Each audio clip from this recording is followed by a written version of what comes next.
sosok seperti kaki berbulu besar banget dan tinggi banget. Didinya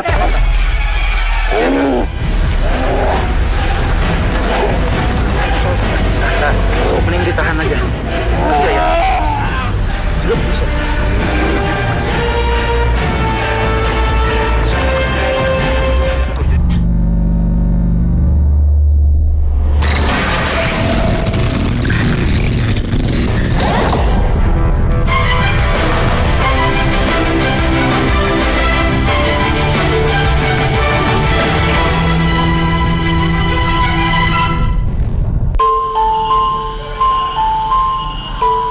Orai Tapa, sebuah tempat wisata alam di kawasan pegunungan Manglayang di ketinggian sekitar 700 meter di atas permukaan laut yang syarat akan kisah-kisah mistis di masa lalu.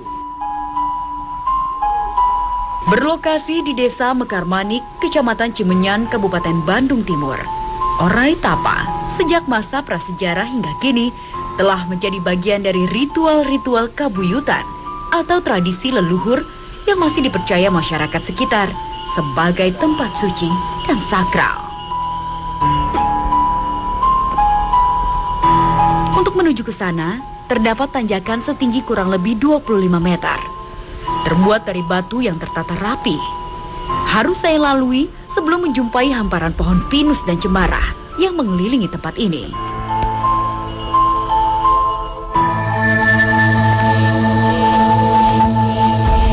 Saat ini saya sudah berada di kaki Gunung Plasari, Kecamatan Cimenyan, Kabupaten Bandung. Dan dari tempat ini sudah berasal mitos yang dikenal dengan mitos Orai Tapa.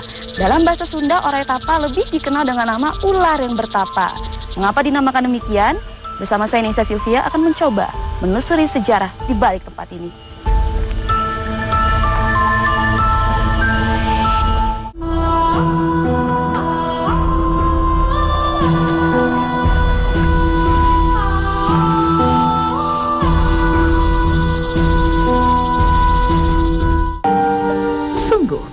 Pemandangan yang elok dan menyejukkan mata saat menikmati hamparan kebun yang menghijau dan bunga-bunga bermekaran.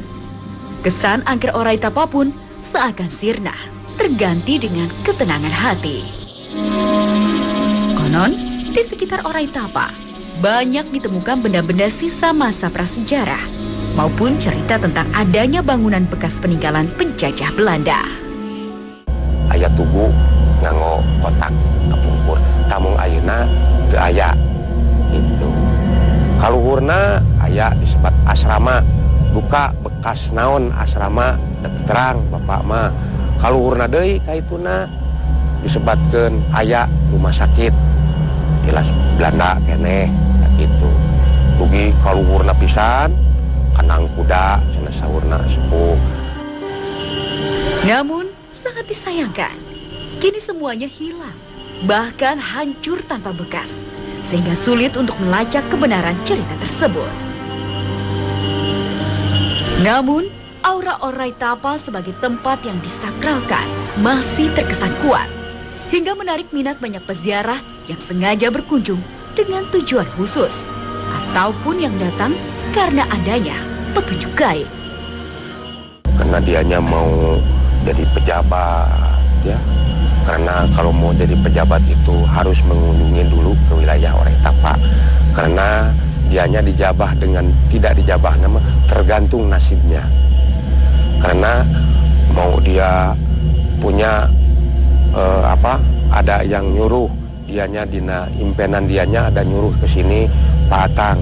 Sada ada yang nyuruh ke sini ada barang di sini yang mau dikunjungin dengan saya, itu bilangnya. Ya silahkan, saya cuma mengantar. Kurang lengkap rasanya jika saya tidak mendapatkan informasi ilmiah seputar mitos yang berkembang di tempat ini. Yang menarik adalah mengenai penamaan dari Orai Tapa itu sebenarnya diambil dari mana, Kang, Orai Tapa ini? Nah, inilah yang saya bisa katakan ini sebagai satu tradisi di masyarakat Sunda. Dengan sepanjangnya lintasan budaya yang berkembang di Tatar Sunda, terutama di pinggiran Danau Bandung, bukit-bukit sekitar Danau Bandung itu pernah dijadikan tempat ritual oleh masyarakat. Dan lokasi-lokasi yang tadinya lokasi yang prasejarah, kemudian berlanjut pada tradisi berikutnya, kemudian disebut oleh masyarakat setempat sebagai Kabuyutan. Walaupun mereka sudah menganut budaya Islam, tempat-tempat itu masih dianggap suci oleh mereka dan dipercaya sebagai tempat-tempat yang sakral dan angker lah. Dan menarik dengan nama Orai Tapa. Orai itu kan ular ya. Kalau kita lihat kembali ke masa lalu di Tatar Sunda, di sekitar Danau Bandung itu pernah berkembang budaya Hindu. Kalau kita lihat orai ular, itu salah satu wahana atau perwujudan dari Dewa Wisnu di masa lalu. Apakah itu yang berlanjut di tradisi masyarakat? Itu yang penting ditelusuri lebih lanjut sebenarnya. Nah, kalau kita juga lihat lokasinya di puncak bukit, puncak-puncak ketinggian itu dari masa prasejarah, dari tradisi budaya megalitik, itu sebagai tempat mendekatkan mereka dalam upacara pemujaan orang leluhur. Berikutnya masyarakat masih mempertahankan itu sepertinya. Dan tapi kan berasal dari tempat ini sendiri, pernah ditemukan nggak sih adanya bukti-bukti peninggalan pada zaman silam dahulu gitu?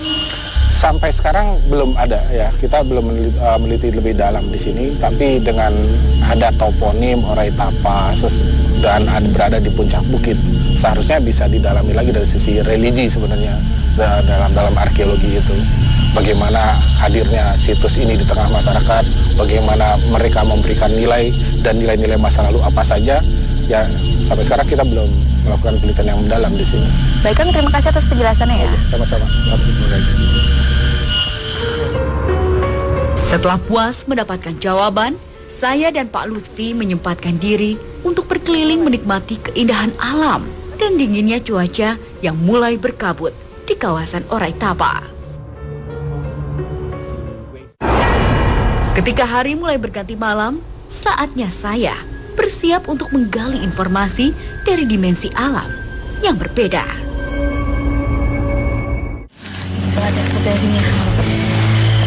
Nah, Sofi, sekarang kita berada di kawasan dari yang beredar mitos Orai Tapa sendiri. Menurut Sofi sendiri, di sini tuh auranya seperti apa, Sofi? Di sini tuh ini masih positif ya, ya. Iya, masih positif. Cuman tepatnya di depan kita, depan banget ya itu ya. Aku ngelihat di sini ada sosok seperti kaki berbulu, besar banget dan tinggi banget, dan sampai nggak kelihatan sosok tubuh dan mukanya juga. Sebentar saja, sudah ada penampakan menyeramkan yang dilihatnya. Mungkin bisa disebut dengan kaki buta hijau ya. Nah, ya di sini tepatnya. Cuman kalau kita lebih mendekat, kayaknya itu berbahaya juga. Kakinya ini tuh besarnya sekitar 3 meter ya lebarnya. Oh, 3 meter. Iya, cuman tingginya lebih dari pohon pinus. Pohon ini. Di sini banyak banget ya. Nah, tepatnya di kanan sini, di balik semak ini? Iya, di balik semak ini dan ini daun ini. Ini ada seperti anak kecil lagi, mungkin tapi berwarna hitam, bertanduk. Mukanya merah banget kayak tuyul gitu, bukan? Iya, lebih, tapi ini tuyul. Makhluk-makhluk lain pun seakan menyusul, ingin menunjukkan keberadaannya. Dia jahil sekali gitu. Oh, jahil. Dan tuh dia juga kesini kan? Dia cuma jahil aja sih, ketawa-ketawa gitu. Iya, makin sini makin dekat gitu.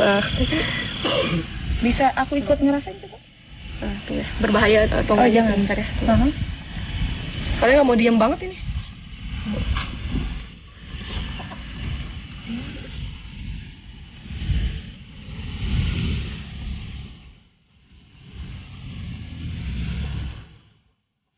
Nah, ini panas banget nih. Ini banget. Ada yang malah jadi apa ya? Kayak gelantungan di tangan aku ini. Oh gitu. Itu Iya. kayak anak kecil gitu ya? Iya, anak kecil nih gelantungan nih, ini tangannya di sini, gelantungan gitu. Oh, dimainin kayak Iya, kayak mainan gitu. Boleh, mungkin mau coba. di sebelah mana? Ini sini. Coba. Jangan. Iya, panas ya? Iya, panas. Ini lagi lidahnya ngejilatin tangan Kanesha. Beneran dijilat? Iya, beneran dijilat. Udah.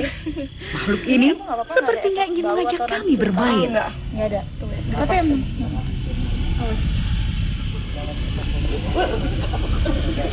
Sofia, ini ada hubungannya nggak sih dengan mitos dari Orai Tapa sendiri? Kalau Orai Tapa sih, aku flashback ke belakangnya. Ini tuh jadi seperti ada dua pohon. Mungkin bisa dikatakan pohon beringin ya. Dan di bawahnya tuh dulunya ada orang bertapa. Tapi dia bukan orang biasa gitu, orang yang mempunyai ilmu, sakti juga bisa aku bilang. Dan beliau juga bisa berubah berubah mungkin. Kenapa Sof niat ke arah sana? Ada. Rasa penasaran semakin membuat kami berdua ingin masuk lebih dalam ke alam dimensi lain. Ini wanitanya tuh kan. Dia datang? Datang. Dia emang yang berasal dari sumber mitos itu atau gimana? Atau salah satu petapa dari tempo dulunya atau gimana? Iya, ini petapa. Cuman beliau juga memiliki mahkota di sini, seperti mahkota ular gitu. Mungkin beliau juga bisa berubah jadi manusia atau ular gitu. Itu wanitanya kayak gimana Sof? Perawakannya? Perawakannya dia kulitnya seperti kulit kuning langsat ya. Terus juga kayak dari sebuah kerajaan atau apa gitu dulunya. Dan dia tuh kayak melalu lalang lagi bertapa di sini gitu. Nah, Sofi tadi kan aku melihat sesosok wanita yang kayaknya tadi yang Sofi bilang tadi, apakah itu benar-benar wanita yang petapa dulu tempo dulunya atau gimana itu Sofi? Ya, beliau dari tadi ngikutin kita, mungkin ada yang ingin disampaikan dan beliau juga. Nah, ini udah senyum-senyum juga beliau. Cobain aja kita berinteraksi. Karena ada sesosok makhluk gaib yang sedari tadi mengikuti kami. Sofi mencoba menjalin komunikasi dengannya.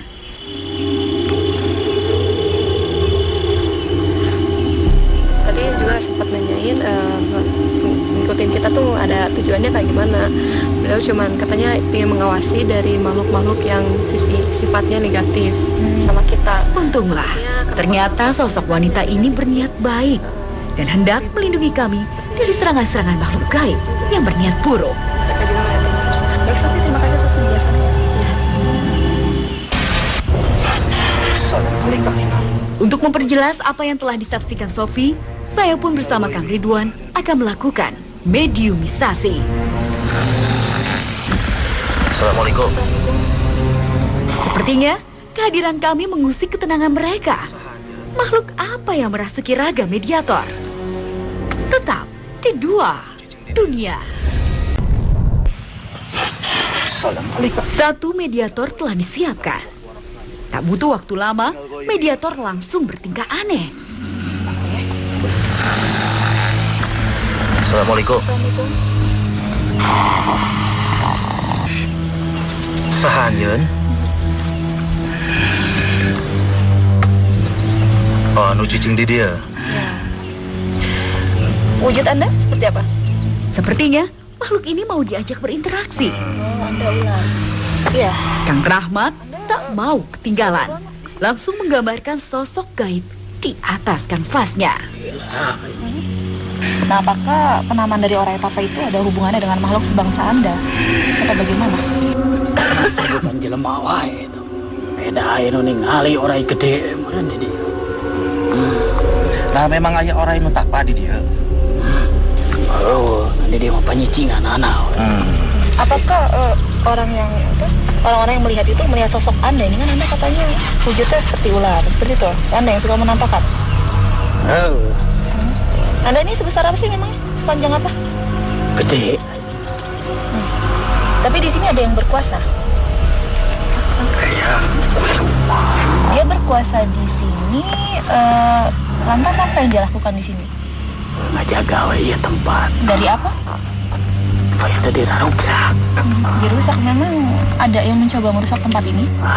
Jelema ieu nama. Geus teu mikirna naon. Ngaruksakna. Leuweung gunung-gunung nu geus ditugaran. Nah, selain itu katanya di sini dulunya bekas ada peninggalan-peninggalan era zaman Belanda, itu benar? Panah baheula. Dulu waktu zaman Belanda datang ke sini, apa yang dilakukan? Mun senjata di dieu keur ngalakota. Oh. Senjata nu gede. Oh. Jadi Jadi senjata senjata luhur katingali kana. Katingali kota ti dieu. Matak ngeunah meureunnan ngalana ti dieu. Kenapa Anda? Saat akan disadarkan, makhluk ini marah. Ternyata sudah ada sosok lain yang menguasai raga mediator. Tadi kemasukan sosok ular malah berubah makhluk lain menjadi susah dikendalikan.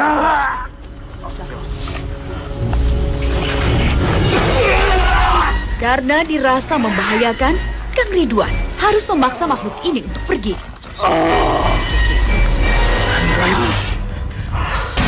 dari hasil Kang Rahmat memberi penjelasan. Makhluk apa yang masuk ke tubuh mediator? Sosok manusia ya, manusia seperti manusia, tapi bersisik. Tapi kalau dari bentuk tangan dan kakinya ada semacam kayak kaki kodok ya, Kang? Iya. Karena ada selaputnya seperti itu. Itu emang seperti itu? Lebih menyerupai ke ular juga ya. Ular juga. Dan ini kenapa Kang mukanya agak tidak ada, kayak hampir tidak ada muka gitu kan? Dia tidak menampakkan wujud wajah ya. Baik Kang, terima kasih atas penjelasannya. Dirasa belum cukup informasi, mediator berbeda telah bersiap diri.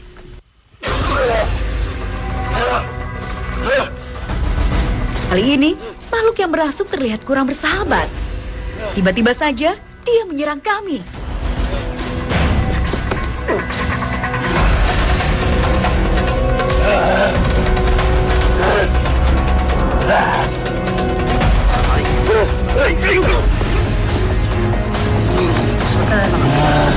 Tampaknya makhluk yang masuk ke tubuh mediator ini sulit sekali untuk dikendalikan oleh kami, dan Kang Ridwan mencoba untuk mengendalikan suasana. Coba kita.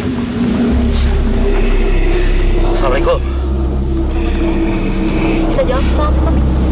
Sosok apa? Seperti apa? Letik. Oh, jadi besar. Setelah ditenangkan, makhluk ini mulai berbagi cerita. Membuang kesempatan, beragam pertanyaan kami berikan. Nah, ini kan tempat sering dijadikan ritual juga, benar? Yang Anda lihat, ritual yang biasanya orang-orang datang ke sini biasanya untuk melakukan ritual apa? Kebutuhan zaman ayeuna. Seperti apa itu? Zakat penting di dia. Memintanya kepada Gusti Allah atau ke makhluk sebangsaan? Tah eta anu jadi salah jalma ayeuna. Adon menta ka dieu. Bangsa kaula genah di dieu disuguhan. Biasanya mereka yang datang ke sini menyuguhkan apa? Sasajen jakeun muka hari itu. Nah, kalau dulu di sini pernah terjadi pertempuran nggak? Pernah di dieu. Berapa banyak gitu? Teka itu. Di areal sini saja atau masih ke belakang juga ada? Ayat. Bangsa anjeun eta dibantai di dieu. Oh, bangsa. Kaula nyaksikeun. Dirasa cukup, mediator kembali disadarkan. Kan dari hasil Kembali, Kang Rahmat menjelaskan sosok yang berhasil dilukisnya. Ini sesosok jin ya.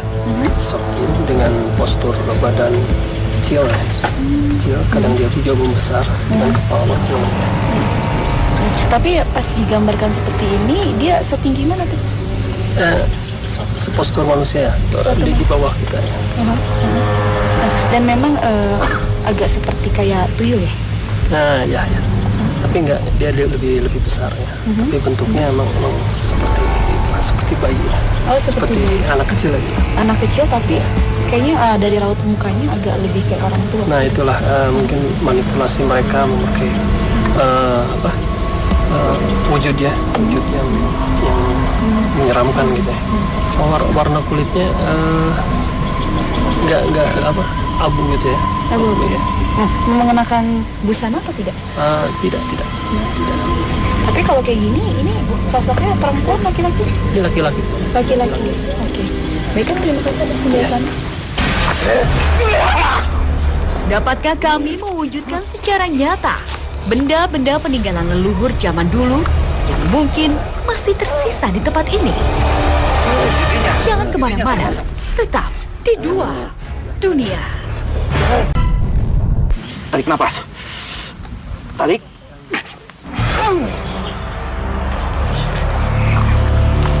Set.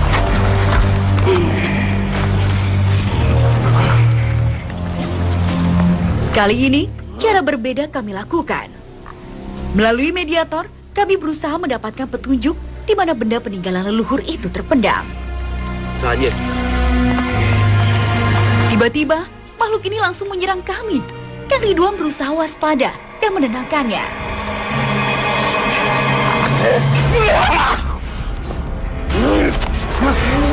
Kang Ridwan mencoba untuk menyuruh salah satu mediator kami untuk menunjukkan benda-benda pusaka di areal ini.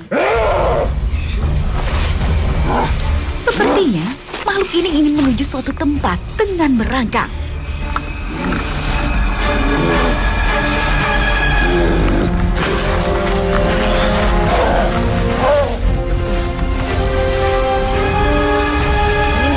Sok naik kalau belah mana anjir, naik.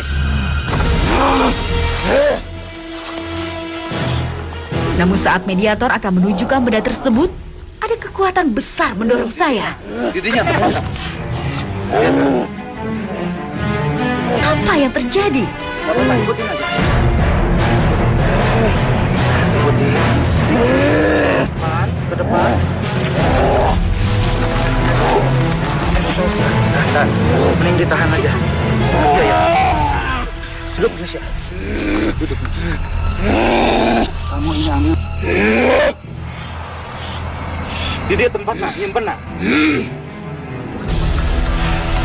Ini dia pegang bila ada benda keras tarik. Ya sedikit keras ada ambil Indonesia. Kalau di sini ada benda keras. Seperti dikendalikan kekuatan lain, saya menggali tanah mencari benda tersebut. Ambil saja.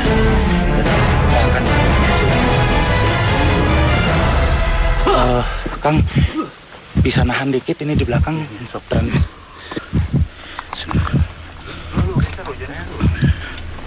Di kepala saja.